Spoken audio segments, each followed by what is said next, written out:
Hey, it's me, Vicki Marie.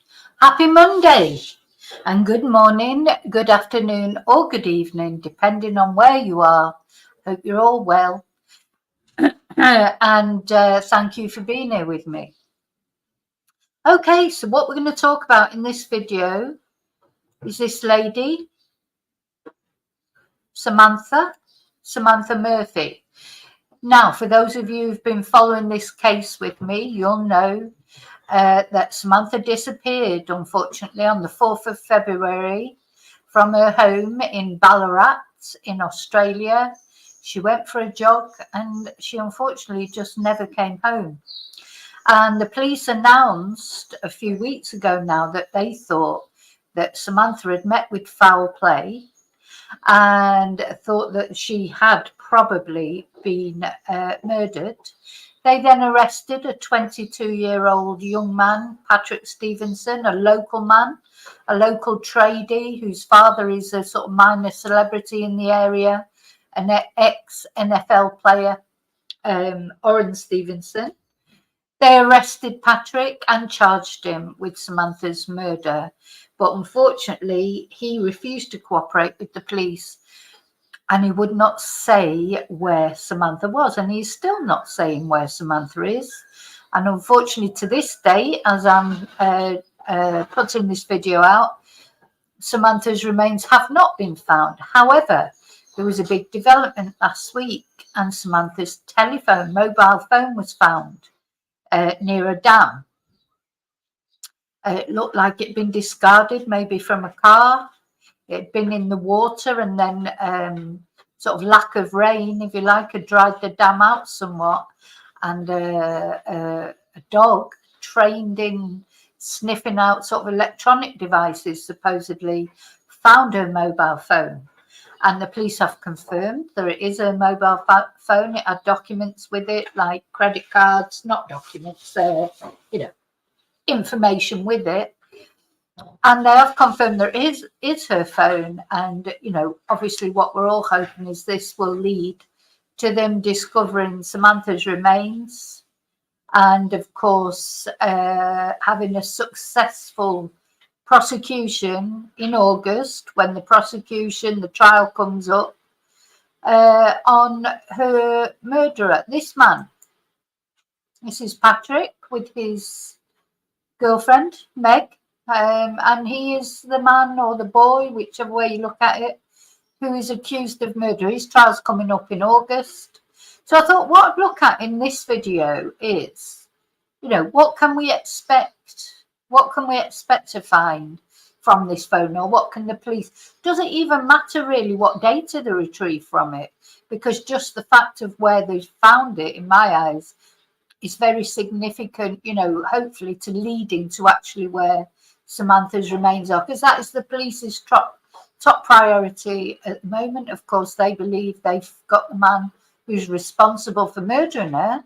They just do not have her body. And we don't, they're saying there is nobody else involved. We don't know if anybody else is involved or not. For now, we just have to take the police's word that nobody else is involved. So, okay, I'm going to say hello to everyone, and then I'm just going to remind you of the development this week, and then we're going to look at, what you can expect to find off a phone that's been submerged in water, what sort of information it can give us. And also, we're going to have a look at Patrick Stevenson, the guy who's done this to Samantha, or according to the police, allegedly, the man who's charged with it. He has contracted a top lawyer, and we're going to have a look at that lawyer, about his practice, what that maybe means. Is supposed to be some sort of brilliant hotshot defense lawyer, so we'll have a look at him as well. As I've said to you before, I couldn't be a defense lawyer, but there you go. Someone's got to do it, I suppose. So let me just look at your comments and say hello to everybody. Right, this is where I always get dizzy because it's always hi David, hi Popeye, hi Claire, hi Michelle, hi Quizzical Girl, hi Pamela. course, it's evening, is it, where you are, Pamela? So you must be down under then. Where is Chumba? Yeah, maybe Chumba's not awake yet, or maybe she's having a nap. Or I expect she does go out sometimes. Hi, Catherine. Hi, Kelly. Oh, thank you, Michelle. Tonight, yeah, this morning, you mean this morning? Because where I am here in Spain, it's not really morning, I suppose. It's about 20 to 1. Yeah, hi, Mara. Why doesn't he fess up? Yeah, because he's a twonk. Oh, and there's Chumba.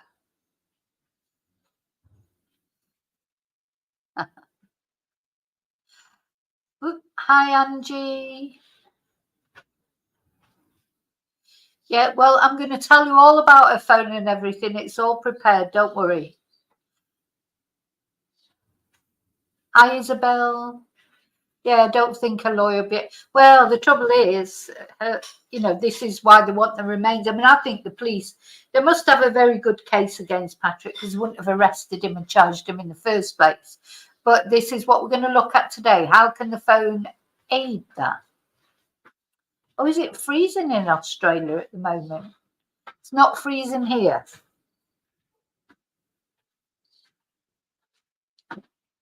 Okay, so thank you all for being here. So first of all, let's just look at a little video to just remind us of what was found.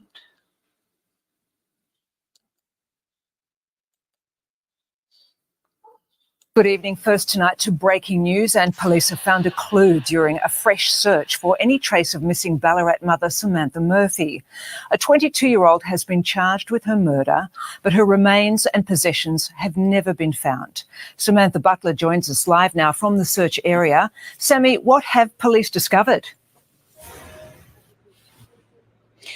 Jen, police have discovered what could potentially be vital pieces of evidence in the search for the remains of Samantha Murphy. Police have spent the day scouring a dam on a private rural property just outside the town of Buninyong, about 18 kilometres south of Samantha Murphy's Ballarat East home. They had given property owners here a heads up weeks ago they would be searching this area because it is the last place Samantha Murphy's phone was active. Today, they brought in AFP technology detector dogs, and those dogs have done their job uncovering. Yeah, those dogs definitely did do their job, didn't they? So yeah, they'd prepared. They were always going to search along there anyway, because that is where the last phone ping. Remember, there was the phone ping around 5 o'clock. Samantha disappeared at 8:30 in the morning. Around about 5 o'clock that sort of early evening, there was a ping from round about there now. So that's where the police have been sort of concentrating their searches. Of course, it's a big area to search. They've got a massive job on their hands, but they'll do it. They're doing it bit by bit, piece by piece. I'm 100% certain that eventually they will find Samantha. Now, unfortunately, obviously, when that exactly will be, it would be very nice if it was before the trial, of course. But I think this is a massive development. It doesn't even matter really if the phone data is intact or not, because it shows the path of the killer or whoever who disposed of her telephone. So I'm sure the police have got Patrick's phone data or anyone that they think is involved. And that's why they've gone along this line, gone along this road. There's a road right by the side of it. So, they can see the trail that whoever it was that has done something bad to Samantha has taken. And they've got that phone data, even if they didn't get any data from Samantha. However, news articles and things that I found early this morning when I got up are suggesting that the phone data will be intact. a phone matching the description of Samantha Murphy's on the bank of the dam. Police were visibly elated when they made this discovery. You could see them hugging in celebration. They spent the afternoon taking photographs and measurements before seizing what they've described as items of interest. Now, those items will have to now be sent off to be forensically tested to determine whether they belong to Samantha Murphy. It's been a very active scene here this afternoon. An excavator was brought in to clear bushes to give police better access. We've seen them go back and forth with metal detectors, and just in the past hour, police divers have arrived and entered. So they've dove into that dam, they've checked it out, they've finished that search there of that locality. So presumably they're content that there are no other items there and that Samantha's remains are not there. Now, the thing is, Samantha's remains are not going to be far away, because there's, you know, the only thing that sort of, I think, why was it 5 o'clock before, you know, that last phone ping was, that was quite a long time, isn't it? Between 8:30 in the morning and between the last phone ping at 5, you know, quite a good few hours. The police seem to think that Samantha was attacked only 7 kilometres into her run and was probably murdered at that time in the Mount Clear area. So where was she in between? You know, where was she? Where was her body in between that, whenever they attacked her, which was probably about between 9:30 in the morning, and, you know, did they have a car with them? Did they take her with a car? Or did they come back with a car, you know, hide her body and then come back with a car? You know, so there's so that's a lot of hours to account for as to why it took so long before they were throwing her phone into the dam or whatever. It's a long time, isn't it? A long time. And why would it have pinged at that mast? Had they turned it on again and then off again? I mean, you know, so many questions still to be answered. But I do think this, finding this phone, is just such a massive, massive breakthrough. The dam. Now, Mrs. Murphy's accused killer, 22-year-old Patrick Stevenson, remains behind bars charged with her murder, and he is due to face court again in August. But Jen, this is certainly the most significant development in this search we have seen in the past 4 months since Samantha Murphy went for a run and never returned home. Yeah. So I just wanted to remind you of what was found, and we haven't seen that video before either. So what does it mean? So I'm going to just show you another couple of articles. And some people saying, the thing is, right, I think, no, I'll show this article. I don't know which article to show next because so much conflicting information. So on Sky News, this lady, this criminologist who keeps popping up, doesn't she? Maybe, I'm sure she's very well known in Australia. Criminologist floats fears that the mobile phone discovered in the search for Samantha Murphy's body will no longer contain evidence. 116 days after Ballarat mum's alleged murder. I just wanted to read you this because it's, I like to read all different views on things. I think this is rubbish though, having said that, because other articles that I've looked, not even just about the particularly Samantha Murphy's phone, but I've been sort of researching like about phones that are in water and what's left on them or not left on them. And one of those that I'm going to read you suggests that it's never gone. The only way you can remove evidence from a phone is by destroying the chip itself. Doesn't matter how long the phone's been in water. Doesn't matter even if you burn it. If you've got to specifically destroy the chip, because anyway, I'm going to read that out to you. So I just wanted to read you this, I can't play the video apparently because I'm not in Australia, but a criminologist, according to this article, which I don't think is right, A criminologist has exposed a major issue for police after a mobile phone was found in a Ballarat dam in the search for Samantha Murphy's body. Detectives could be seen high-fiving and hugging each other after locating the phone in Durham Lead, just south of Ballarat, during a targeted search for the remains of the 51-year-old mother of three. I mean, don't forget, today could be the day that she is found, because I'm sure, I don't know if they're out searching today or where, which reminds me, I haven't lit the candle. So today's candle is for the finding of Samantha's body, specifically for that. You know, it's always for all of us, but today it's specifically for the finding of Samantha's body. We want to see that, don't we? You know, for the family to be able to bring her home and lay her to rest properly. It's just the thought of her just out there, you know, just discarded is awful. Anyway, so the phone was inside a wallet case with cards tucked into the adjacent side. Police divers could then be seen searching the dam. And what was meant to be a 3-day search has now concluded after officers located the phones and several several other items which are being forensically examined. So this is this criminologist, Dr. Samantha Murphy. She quite often pops up, doesn't she, talking about this. Told Sky News Australia the phone would be able to provide better location data on where Miss Murphy likely spent her final hours, but she warned officers may not be able to recover everything, given how long it had likely been in the ground.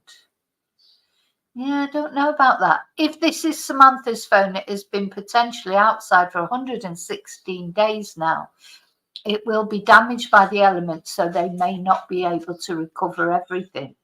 What they will certainly get is better location data. Well, even just finding the phone where they found it, that's like a bit of location data, isn't it? Even without the actual electronic components. Just the situation of the phone tells them that the murderer or, you know, someone connected to the murderer has been along that road. So in itself, it's giving a bit of location data, even without the electronic side of things. So it's essential to build that picture of where Samantha was in those final hours after she was seen. They will obviously triage this mobile phone. They will be making sure they get every piece of information. And of course, they've deployed an excavator in a renewed search for missing mum Samantha Murphy. There's a photo of the excavator. We've looked at that. And here you go with I think this is the actual dog that found the phone. I'd like to know his name or her name, wouldn't we really? We want names, we want details of the dogs. Anyway, it's understood that the cards located inside the case were bank cards and an ID which Professor Mallet flagged would be a key piece of information police would be looking at. Now, I'm not being funny, but, you know, bank cards and an ID inside a phone, you don't need to be a university professor to know that they were key pieces of information that the police might just be looking at them, mightn't they? Would they think, oh God, look, we've got an ID card here. Oh, we're not going to look at that. Sometimes talk about remember that expression, state the bleeding obvious. Anyway, aerial footage of the search showed sniffer dogs and an excavator being used as about a dozen officers scoured an area along Slaughterhouse Road. Oh, that awful name of that road. Oh, Slaughterhouse Road, God. And Bunyinyong Mount Mercer Road, south of Bunyinyong. They've been using dogs specifically trained to look for electronic equipment, so obviously they've had some intelligence that has taken them to this particular property. And given that dogs were actually locating that mobile, that was one of the key items that hadn't been recovered. They're also looking for Samantha's remains, but they need different types of dogs and search equipment to look for different types of evidence. So look at where the dam is here, and there's the road going right at the side of it. you know, it seems clear, doesn't it? They could just be driving along there, just toss it. If you knew the dam was there, just toss it in. And the dam was a lot fuller on the day that Samantha went missing than it is now. The dam has receded. So the dam is about 5 kilometres away from where her phone pinged on the day she disappeared and was allegedly murdered. And the owner of the property, who wished to remain anonymous, told Daily Mail police contacted him about 3 weeks ago asking to access the property. A dog found something on the banks and they came up and asked me and my wife to make a statement. I hadn't seen anything suspicious out there. We don't have cameras. But yes, I believe one of those tech dogs found it, he said. So, yeah, the rest of it we know anyway. So, yeah, I think it's very interesting, that road running just at the side. So you can bet that's what the police will be doing. They'll be going right along that road. So now that they've found the phone, I mean, they already are, obviously the reason they're searching that area is because for some reason, maybe the data from Patrick's phone, they're going along that road. But now they've found that phone, that gives us, that gives them the confirmation that they're doing the right thing, doesn't it? You know, it must have been like finding the Holy Grail to the police, really, you know, because all this time and they've found nothing. No, as far as we know anyway, none of Samantha's belongings, her clothes, her earbuds, her Apple Watch, nothing, nada, zilch. And then now this is a massive piece of information for them, whether it works or not, but I think it probably does. But even if it doesn't work, it's still a massive piece of investigation, isn't it? Anyway, so apparently on, let me just show you this news article. So 7 News,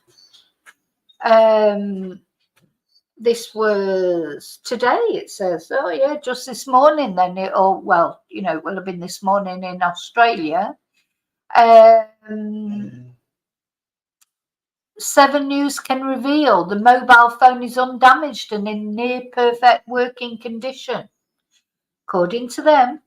So last week, Murphy's husband, Samantha Murphy, Samantha's husband confirmed to 7 News her credit card's license and iPhone were uncovered in mud at the dam.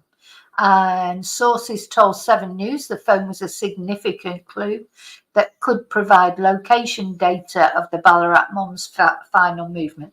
That is a little bit like stating the bleeding obvious. Of course it is. You don't need to be told that by a source. Metadata from her phone will now be extracted with investigators, hoping it will reveal her final movements and the possible location of the body. It's so important to find her body. The search of the dam involved police divers and metal detectors, and aerial shots also showed an excavator ripping up chunks of dirt next to a road.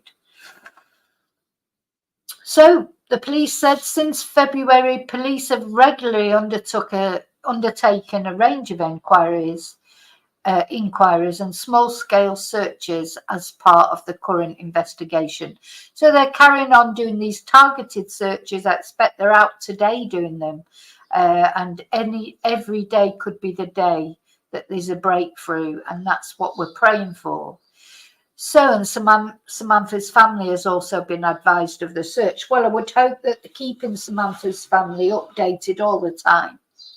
So they zeroed in on nearby bushland south of Buninyong, about 18 kilometres from Samantha's home and 2 kilometres from where her phone was found. And don't forget, they've asked the public not to help with these searches. It's funny, isn't it? Because they let the public do all those searches in the early, bring in Jake Cassar, a bushland expert, and in the early days of the investigation, they were encouraging the public to search in certain areas. That must have been because they knew 100% they wouldn't find anything, because now they think there might be something found. They've told the public to stay away. They don't want the public compromising their investigation. It's not through any, nastiness towards the public or whatever. It's just because obviously probably the last thing they would want is for the public to actually find Samantha's body, because they don't want forensics to be tampered with. They don't want to give Patrick's lawyer any rope, to sort of say, oh, well, it's a member of the public found them and their DNA might be on it, So they obviously it's better that the police find it. Okay, so they've done quite a few searches. The Canadian State Forest, that's where they started, Enfield State Park, but they're still insisting that she died on the morning that she went missing. Yeah, that she was murdered in a targeted, deliberate attack. That's what they said. So, and they've reiterated that many times.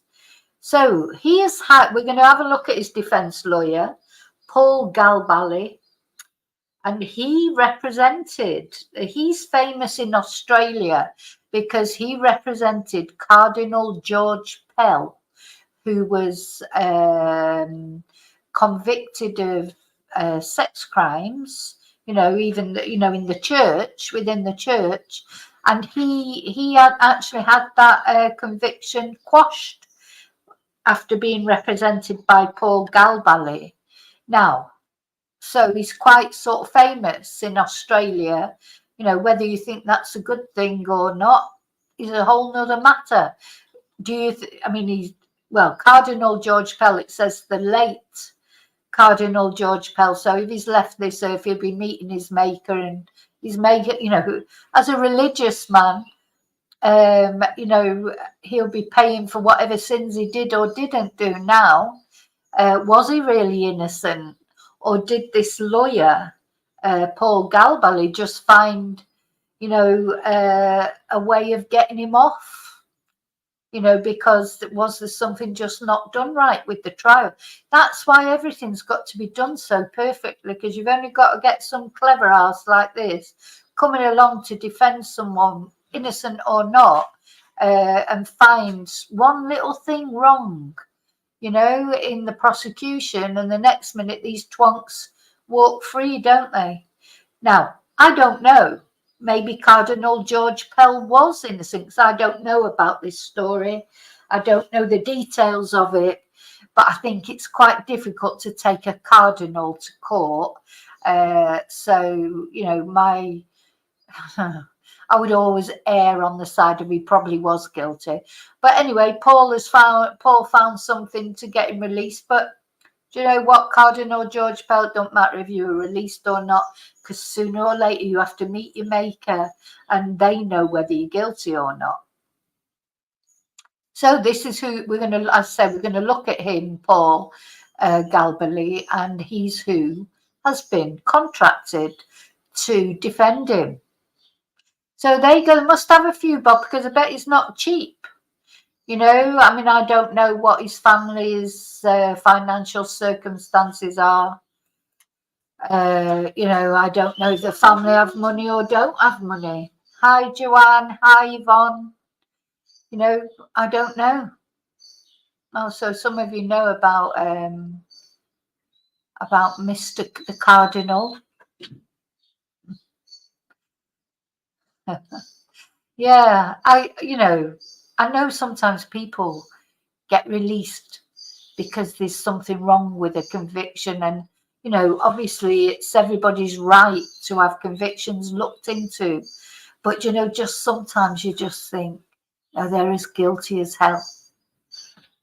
But of course, what I believe is they can't get away from it. They can't get away from their sins, even if they get released on this planet. When they go to the next, whatever the next stage is, whatever you believe in, and of course, Cardinal, the Vatican is full of peas. It just is. Everybody knows that. It always has been.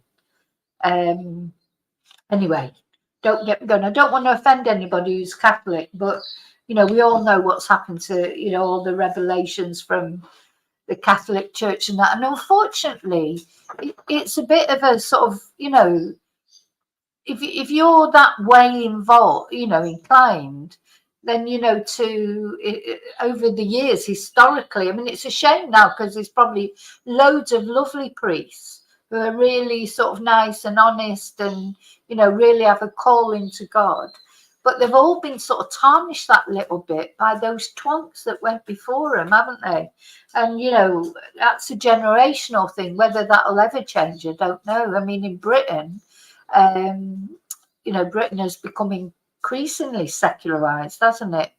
In Spain, of course, Spain is still a Catholic country, but I wouldn't say that people believe in it, but it is a Catholic country. But yeah, that's a whole nother video, isn't it? And religion is just, that's why I don't believe in religion. I believe in God and I believe in everything spiritual. I think I even believe in Christ, but I don't believe in religion because I don't like the way, it gets manipulated. Things get manipulated by twonks. We see it over in America with the Pastor JP Miller. There's always some twonk who will manipulate things that are supposed to be good, Anyway. Okay, what we're going to look at now. So then I thought, let's Google what would happen, can a mobile phone still be used, by the police? And here I found this. This is it's British. This is a British website. And this is a defence lawyer, Stuart Miller, and this is in the UK. Look, are you in custody? Call us. I'm just wondering now, if you were in custody, you would actually see that advert. I don't know. Just while you're in custody, just have a look on your phone and find our advert. But if you're expecting to be in custody, if you live in the UK and you're expecting to be in custody, it's got nearly 5-star rating on Google, then maybe you should write down that phone number or keep it stored somewhere. Or, you can't keep it stored in your phone because the police will take the phone off you. But, maybe you need to write that down on the back of your hand or have it tattooed or something if you're expecting to get arrested. So he's in the top 1% of defence law firms. He's defended over 50,000 cases, or this company has, not necessarily him. So here we have a guide to the police use of mobile phone evidence, but this is in the UK. So in this day and age, a mobile phone can be incredibly revealing if it falls into the hands of law enforcement. Well, who found that out was Mr. Stefan Stearns, didn't he? Mr. Factory Reset. So Madeline Soto's stepfather, well, not even stepfather, mother's boyfriend, of course, he found out he had a rude awakening when he found out that even if you factory reset your phone, the police can still pull up things. So not only could police use it to find out where you've been, they can also see who you've been in contact with, which websites you've visited, and how you have spent your money. And, it sort of quite made me laugh a little bit, when everyone was saying that with the COVID jab, there was some conspiracy theorists, weren't they, saying that they were injecting a chip into people's arms. You don't need to inject a chip into people's arms. Your phone is your tracking device. As soon as the police take your phone off you, they know everything about you. If you don't want anything to be, if you don't want to be tracked, and you don't want ever your personal, don't have a phone. But of course, everyone's got a phone, haven't they? So police now have technology that allows them to access most mobile devices, even if the owner refuses to provide their PIN code. Often the police are able to access far more information than they need to investigate the crime at hand. The information that's available enables police to build a detailed picture of the suspect's life. If your mobile phone has been seized by the police, you are probably feeling anxious. Yeah, because there's not many of us would want our mobile phone to be taken off us, because, not that, I mean, mine, they just find loads of things about serial killers and, they've been looking at them and be thinking, oh my God, is this woman a serial killer? Because, of course, there's a lot of crime documentaries, and I don't think there's anything really nefarious on my phone, but there's private things. Sometimes you Google things about your health, or, things that you just put. Nobody wants the police, especially, but nobody wants anyone really accessing their phone. Somebody gave you that. If somebody asked for your phone, even if it was your, family, your friend, you wouldn't really want to give it over, because there might be something on there that you feel a little, not really horrible things, but you know what I mean. You might have Googled something really silly just one night when you were bored. And you wouldn't want necessarily people to know that you'd Googled that, whatever it was. I don't know. I'm trying to think of an example.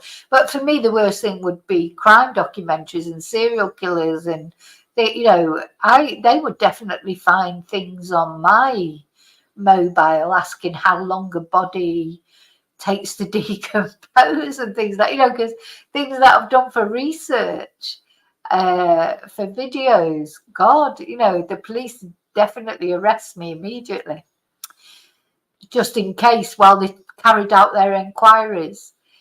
So, if your mobile phone has been seized by the police, you're probably feeling anxious regarding the information that the police may be able to obtain about you. Don't feel anxious about it. It's everything. Don't be anxious. Just think it's everything. You've got idiots like Stephen Stearns thinking he can hand over his factory reset phone, and think the police couldn't get up, what was on it. But I would know that, and I'm a technophobe. I don't know much about phones. Maybe I know it because of watching crime videos and things, but I can't believe you didn't know that. So here we give answers to the most common questions about how the police can access and use mobile phone evidence in England and Wales. So remember, this is England and Wales, but do you know what? I expect it's exactly the same everywhere. Always consult a solicitor if you need specific advice. So then we've got the common questions. What information is stored on a mobile phone? Everything. Messages, emails, contacts, call logs, pictures. Information that's been deleted may also be stored on your phone in the phone's metadata. And sometimes deleted information is accessible to law enforcement. Now, he's saying sometimes. I personally would, if you're thinking of, err on the side of caution, and think always. Does data stay on an old phone? Well, I don't know about you, but I've got a few old phones kicking around. I always think, I'm going to get, there might be something on there that I want one day. Why do I think that? It's 5-10 years goes by and I still haven't got I've not thought, I need that photo from that old phone. It's like, I won't throw them away. It's odd. Why? I don't know. But I've got at least two phones. I've got two phones that I use. I've got a work phone and a private phone.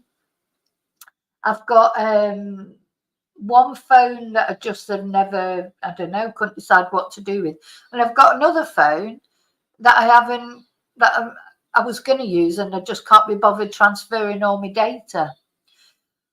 Anyway, so it used to be the case that the majority of your personal information is held on your SIM card rather than the mobile handset itself. But this has changed with smartphones. Smartphones have internal storage space where the operating system, pre-installed apps and other system software is installed, and mobile phone handsets store cached data that can be extracted by law enforcement. How long is phone data stored? Mobile phone companies are obliged to keep data about the location of cell towers used by every phone for at least a year. The data stored by phone companies will include a call log that comprises a list of phone numbers called and on what date. However, data on the phone itself could go back much further than a year. So Samantha's only been missing since February, so you can be sure that all her data would still be on there, to be honest, can't you? Okay. So your mobile phone stores data in a similar way to a PC. Both use NAND flash for their non-volatile permanent storage and some type of RAM. That's like foreign language to me. They might as well be speaking in Urdu or Chinese. For quickly accessing applications and programs. Even if you perform a factory reset of your phone, some information will still remain in its memory. Oh, Stefan, you should have read this, shouldn't you?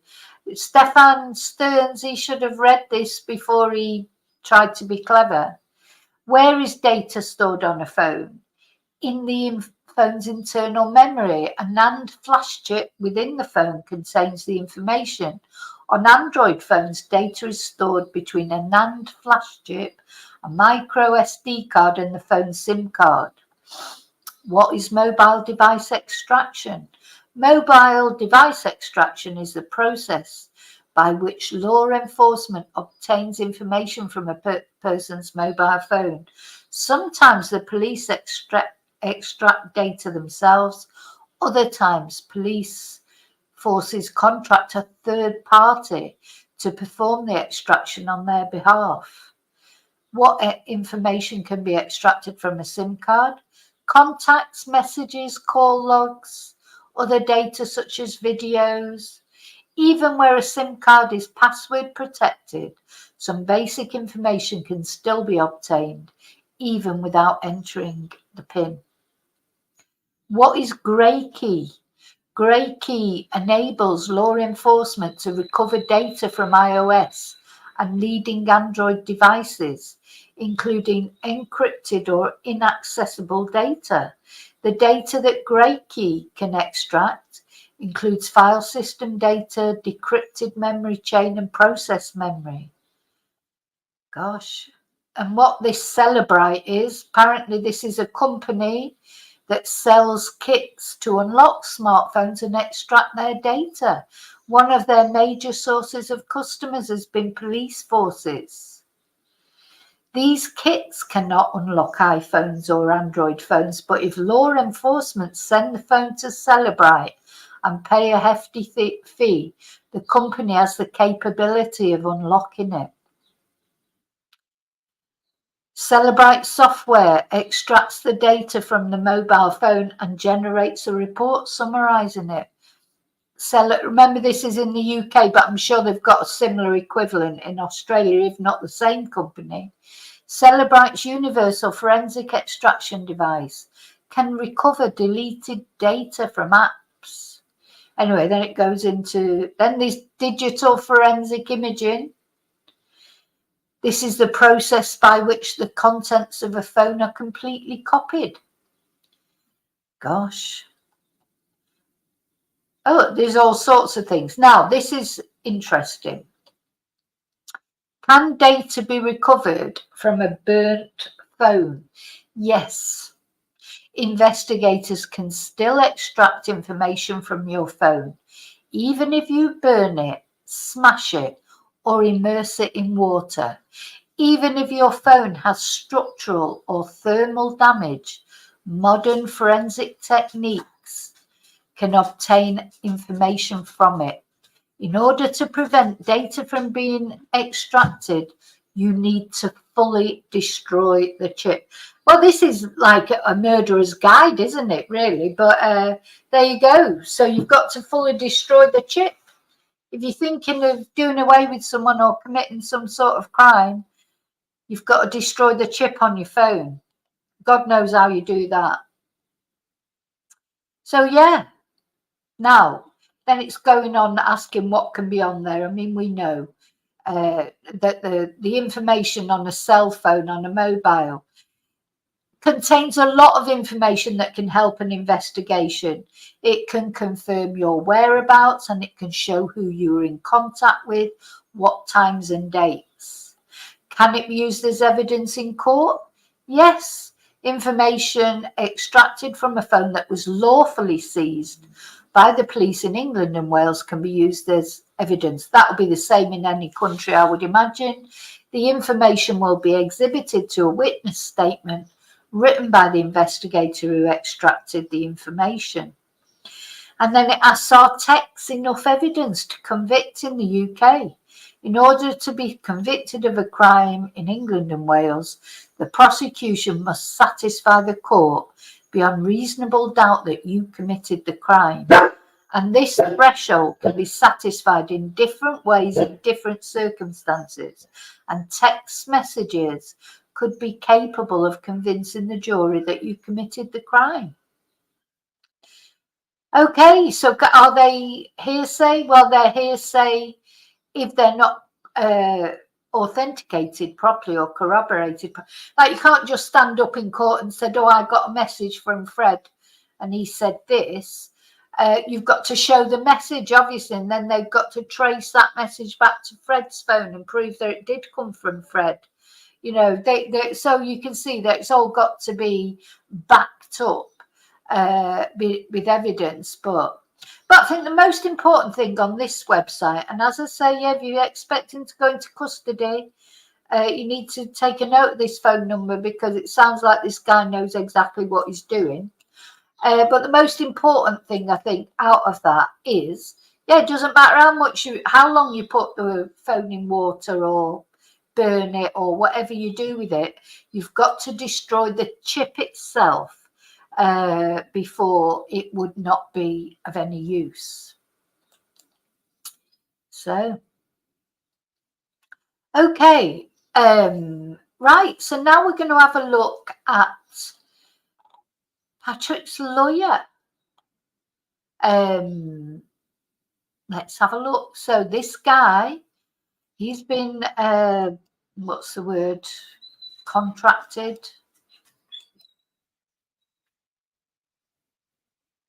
Oh, why is that not coming up? Oh, it's not coming up. Hang on. Oh, trying to share. I'm trying to share the article that I want to read out, but I could. It's not doing it. Hang on. I haven't lost you all, have I? No. So I'm just going to read it out, because for some reason the actual article is not coming up. So Sam Murphy's accused murderer Patrick Oren Stevenson hires top lawyer Paul Galbally. And as I explained earlier, so this Paul Galbally, I'm going to show you his website in a minute. He's based in Melbourne. Galbally, the law firm is called Galbally O'Brien, apparently. So he represented, as we were saying earlier, Mr. Galbally represented the late Catholic Cardinal George Pell, who had his conviction for historic child abuse charges overturned by the High Court. He has previously said he is not uncomfortable acting for individuals accused of the most serious crimes. You either have a disposition or a personality that can deal with this work, or you don't, he said in a 2009 interview. Well, yeah, and as I've said to you many times, I don't have that disposition, or I could only be a prosecution lawyer. But it sounds like, I just couldn't be a defense lawyer. And I know not everyone's guilty who gets taken to court. But I personally, my own personal belief is there's probably only 1% of people taken to court that are actually guilty, because I think for cases, especially murder, rape, etc., those child abuse, they don't get to court unless they're pretty much guilty because it's so difficult, you know, to collect the evidence. Police don't do it unless they're 100% certain someone's guilty. There'll always be a couple of percent of, you know, miscarriages of justice, I suppose. Sometimes police get too focused on one person. But I think that as well is sort of from maybe from years ago, but not so much now that would happen. I think this is something that happened years ago.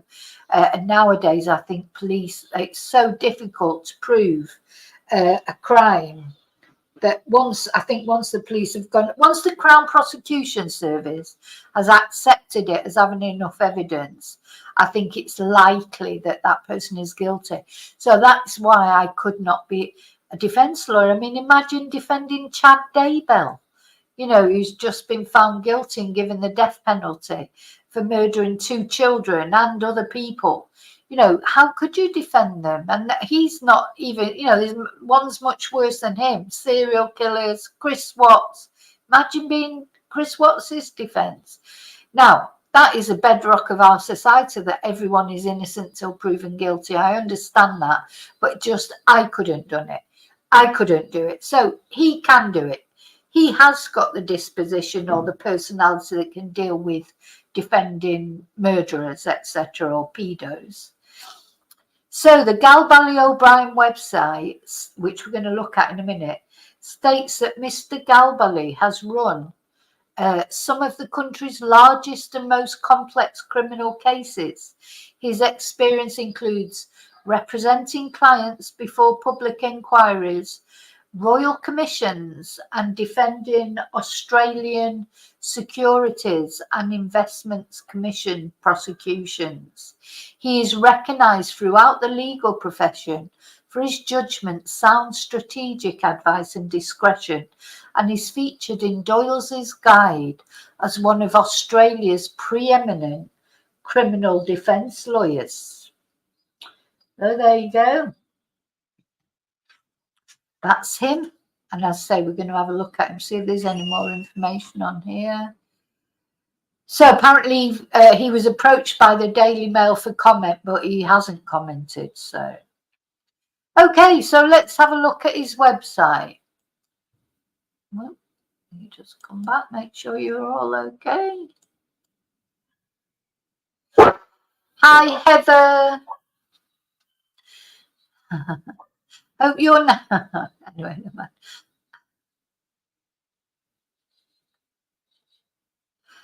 Hi, Bibbidi Boo. Okay, so we're going to look at this guy's website.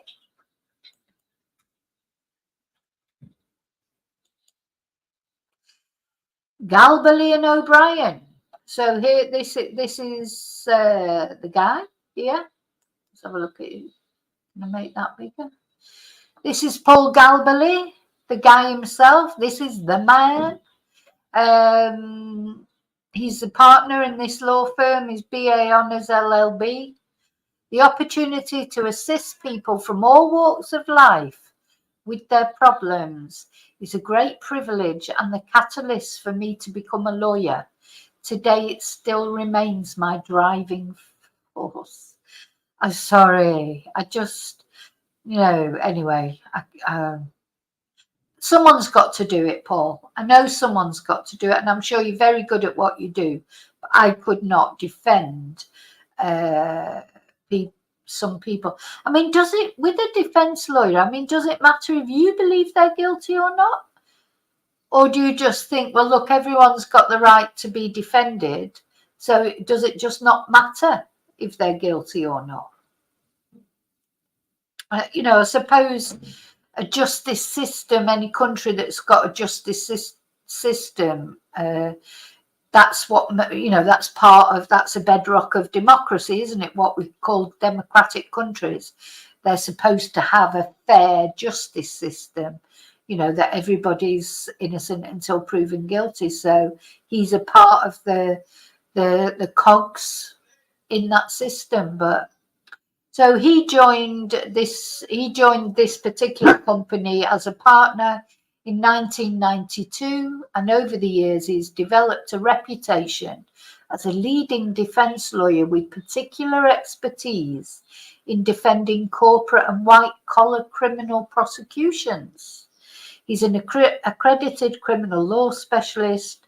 He's run some of the country's largest and most complex criminal cases. His experience includes representing clients before public inquiries, royal commissions, and in defence of Australian security. They had that on the Daily Mail article. So yeah, he's recognised throughout the legal profession for his judgment, sound strategic advice and discretion, and is featured in Doyle's Guide as one of Australia's preeminent criminal defence lawyers. There he is. So from what people are saying, we don't think this trial will be televised. I don't think they televise trials in Australia, which is a shame because, but there'll be somebody there, I'm sure, who's reporting on it from the press every day. So they deal with all sorts: criminal law, injury compensation, family law, commercial litigation, wills and estates, etc. Let's just have a look at their criminal law section. Yep. Galbally and O'Brien has represented clients in some of the most significant and complex criminal law inquiries and trials in Australia. And we are regarded as one of the country's leading defence law firms. The legal system is complex. It's essential to have experienced and well-resourced criminal lawyers who can provide expert strategic advice. So if you want further information, it gives the details, to phone, etc. I wonder, of course, we don't know how much it costs. So you've got all these different offences. So Patrick will be under this: assault and serious violence, including murder.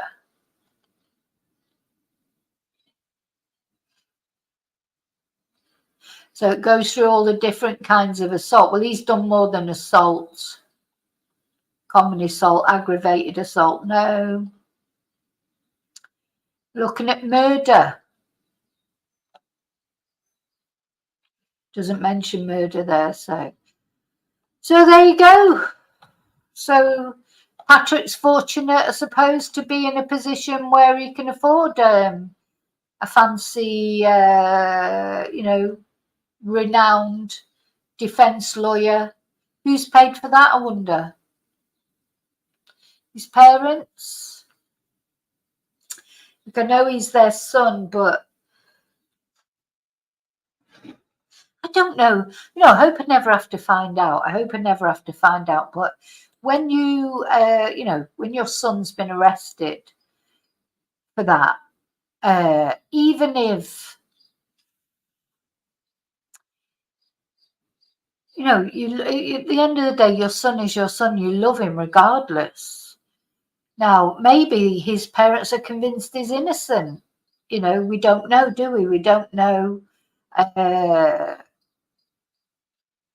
If you thought they were guilty, would you still want to pay for the best defence? I don't know. As I say, I hope I never find out.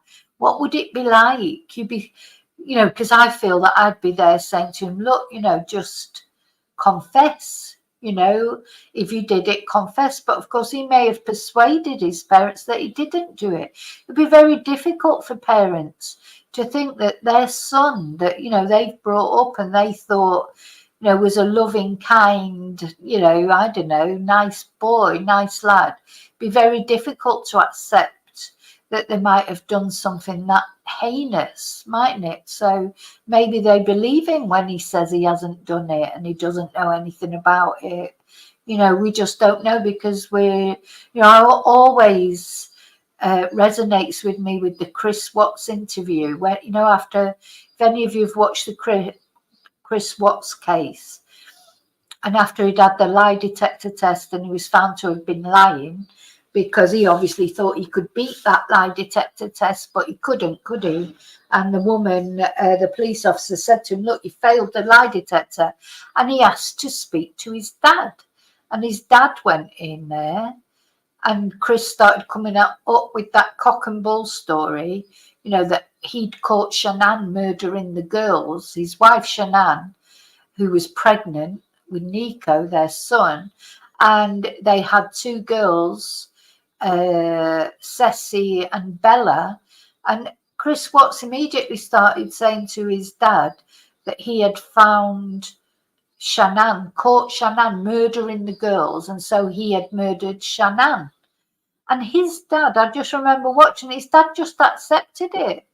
Oh my God, you know, I don't know if I could have just accepted that so easily, that story. I know it's your son, and I know you want to believe the best of your son or your daughter, depending on whoever it was. But you've got to be, you know, to me. But anyway, they didn't like Shanann. Of course, Chris Watts' parents did not like Shanann. But even so, to think that she could have actually strangled her kids. But then I suppose they couldn't imagine that he would have done it. So, you know, but it's where he instantly accepted what he said that just got me a little bit. At least you'd be a bit, what? Shanann did that? You know, surely Shanann wouldn't have done that. It wasn't. It was just, oh my God, son. You know, just accepted what he said. So, you know, it's very strange. Very strange. But anyway, so if that's his lawyer, I don't know when he contracted this lawyer. Has he had him as a lawyer for a while, or is this just now? This is what has he said to him not to say anything? You know, there's a family out there who's desperate to bring their mum's remains home. 3 kids, Samantha, even if you don't think about Mick, her husband. 3 kids, the youngest of is only 10, I think. You know, 3 very, 1 adult child, 1 sort of young teenage child, and a very young boy. They're all desperate to bring at least their mum's remains home. And that's why another reason I couldn't be a defence lawyer and sit there and say, no, don't say anything. I'd be the worst defence lawyer ever, because I'd be like, no, tell them what you did with her. Anyway, that might come later, because as it gets nearer the time, thing is, if Patrick doesn't say soon where she is, he's going to have no, you know, he's going to have no kudos, if you like, because they'll find her. Once the police find her, Patrick's lost that leverage, hasn't he? That little bit of leverage that he's got a little bit of a little bit of leverage, you know, that maybe he's saving up. But once the police find Samantha, he's lost that leverage. Is he so confident that they won't find her? Is he so confident? Why is he so confident they won't find her? Because, like, if that was me, or I would imagine most people, I'd be thinking, you know, it wouldn't be me, because I wouldn't do that. But not even if I did it by accident, I won't be able to just sleep at night, for a start, by, you know, hiding someone's body like that. But if that was me, I'd be thinking, oh God, you know, I better say something before they find her or whatever. I don't know, just strange.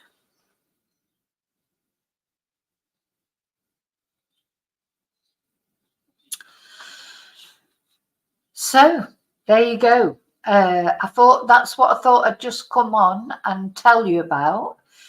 The fact that the phone it'll have so much information on that phone, even if they can't retrieve it, which I think 100% they will be able to retrieve it. But even if they couldn't, it's still given a massive clue just to where it was found. Oh, there's Princess Tia coming up on the chair.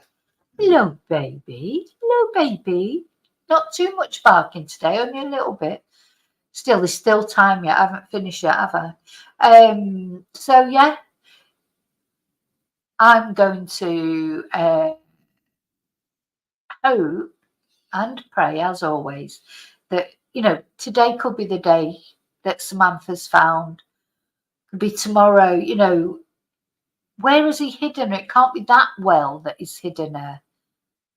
That he can be so sure that she won't be found. So the police will be searching all the pockets where he's been, where his phone data shows up, where hers, now that they've got into her phone. But I think they already had an idea. That's how they found the phone. They're not just out there, although it is like a bit like a needle in a haystack, not quite, because they have got some clues. So, there you go.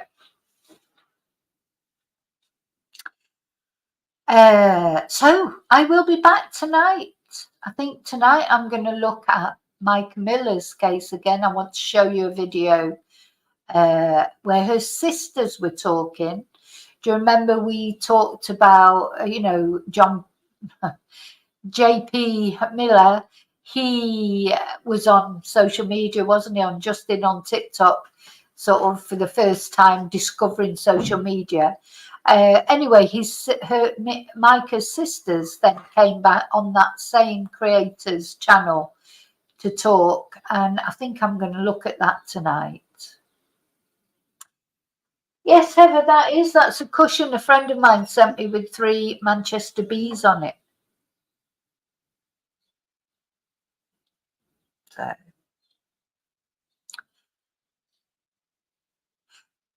Who are you talking about now? Who you don't think murdered someone?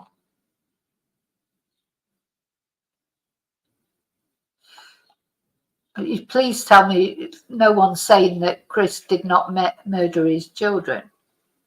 He definitely did. He's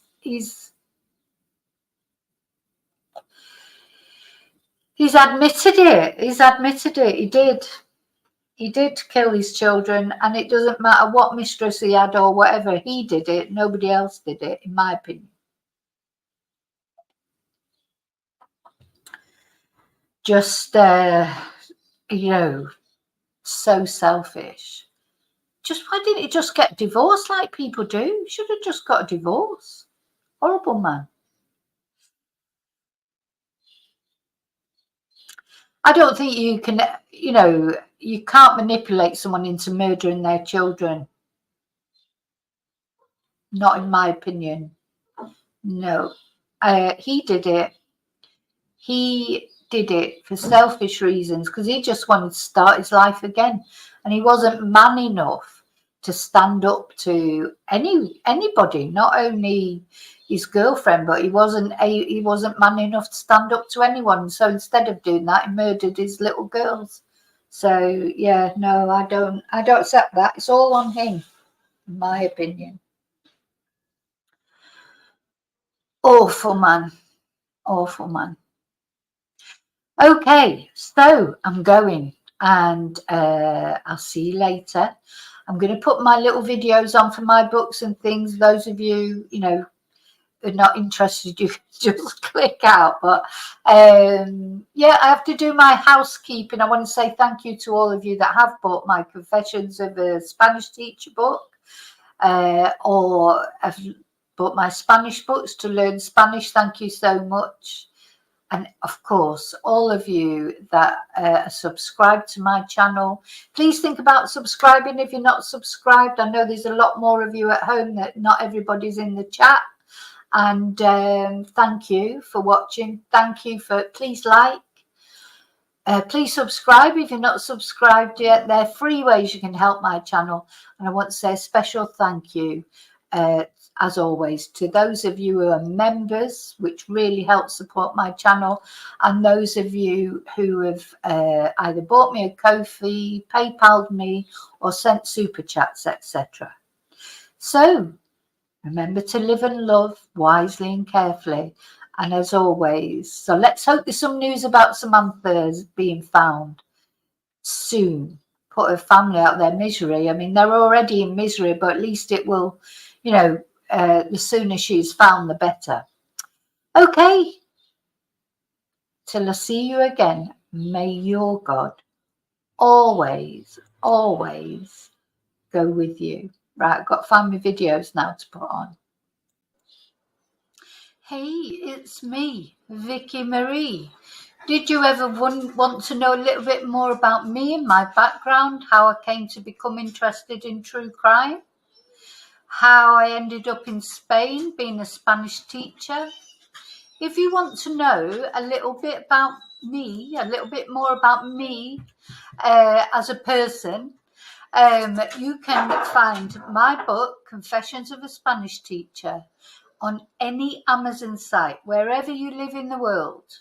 And I believe that everyone has a story to tell, and this is my story. So it's the story of how I grew up in Manchester in the UK on a council estate, and very humble beginnings, and my journey through personal tragedies, disastrous romances, and triumphs to become a single mum, a Spanish teacher, and an interpreter living in Spain, and eventually a YouTuber reporting on true crime.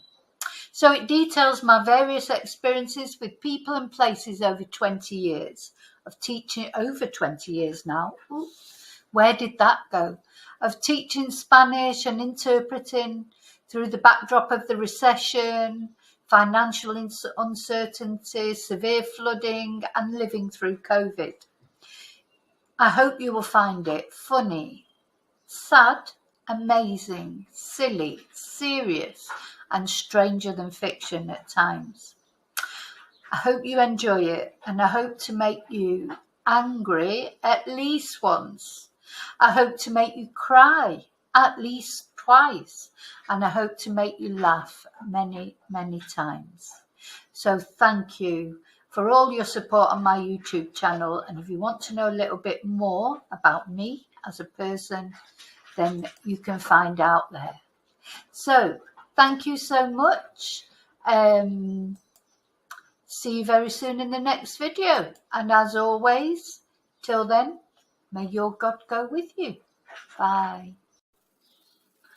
Hola, soy Vicki. And are you wanting to learn Spanish? Have you been trying to learn Spanish and it's just you can't put the words together? Common thing that people say to me is, I know a lot of words, but I just can't put a sentence together. So I'm here to tell you how you can learn Spanish through English. Learn how to make sentences, not phrasebook Spanish. Learn how to ask questions, answer questions, right from beginner or whatever level you are. If you're struggling in putting it all together, there'll be a level I can offer you a solution. So I've been teaching Spanish for over 20 years to English-speaking people. And these are the books that I have written. Break the Language Barrier Level 1 for beginners. Level 2 for intermediate or sort of pre-intermediate. Level 3 intermediate. Level 4 upper intermediate. And level 5 for advanced. There's really level 5 is to practice what you've already learned. So if you've already learned a lot of Spanish, but you want some practice with translations, conversation practice, games, etc., level 5 is for you. If you know more than level 1, in other words, you know how to already speak in the present tense. If your grammar has gone past the present tense, but you're struggling with the past tenses, level 2 is the book for you. All these books are available on Amazon. Any Amazon, wherever you are in the world that you want to learn Spanish, you can order one of my books from Amazon. The other thing you can do, you may be interested in Zoom classes. I've left my contact details here on the video so that you can WhatsApp me or email me if you want to know about Zoom classes and how they work. Or another way you can learn is, along with the book, have recorded classes to learn. So although we're not sort of face-to-face as we would be on a Zoom class, you can still ask me questions. You can watch the class, on the video, watch the class which goes with the book. All the books have everything is, the classes I can either teach you face to face like we're talking now in Zoom classes, or if either your budget doesn't run that far or you haven't got the time for Zoom classes, we can do it as a course where you get the book and you get the actual recorded classes, and you can learn in your own time, but you can still ask me questions by email, just not in the moment because it's not an actual one-to-one class, but you'll find that is reflected in the price. So if you want more details of how you can become better at Spanish, and remember, it's always progress, not perfection that we're looking for. Perfection is impossible. Believe me, if you're going for perfection, that's not going to happen for a long time, if ever. But communication, confidence, fluidity, all those add up to be fluency, don't they? Okay, so my books offer explanations in English, step-by-step, easy-to-follow grammar, gradual build of vocabulary and conversation skills, and all the answers are included, and you always have full internet backup. In other words, you can always email me or WhatsApp me a question and I'll get back to you as soon as I can. Okay, so what are you waiting for? If you want to learn Spanish, don't hesitate. Okay, gracias y hasta pronto.